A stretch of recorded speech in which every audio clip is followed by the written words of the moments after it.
ওই দোকানগুলো ভালোভাবে একটার সাথে আরেকটা বেঁধে ফেল। ঠিক আছে বাবু, আপনি চিন্তা করবেন না। বর্ষার জন্য একটা দোকানেরও ক্ষতি হতে আমি দেব না।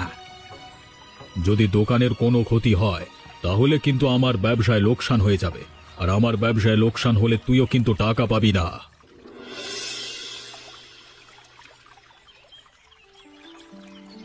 কিরে অজয়, তোকে যে কাজগুলো দিয়েছিলাম ঠিকঠাক ভাবে করতে পেরেছিস তো?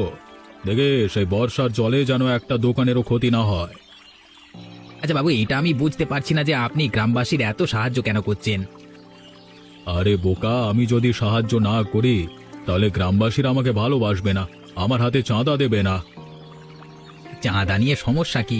দোকান থাকুক বা না থাকুক, চাঁদা তো তাদের দিতেই হবে, সেটা যেভাবেই হোক। তাহলে তো সবার চোখে আমি খারাপ হয়ে যাব। আমি তো সেটা হতে দিতে চাই না। আমি উপকারও করব, আবার ব্যবসাও করব। আপনার বুদ্ধি দেখে আমি বারবার অবাক না হয়ে পারি না। তবে খারাপ হন বা ভালো, ওদের দোকানের চিন্তা ওরা করুক। না রে, যদি ওদের দোকান আমি রক্ষা না করতে পারি তাহলে ওরা আমাকে টাকা দিতে পারবে না, তারপর ঝামেলা হয়ে যাবে। এটা একটা ভালো কথা বলেছেন।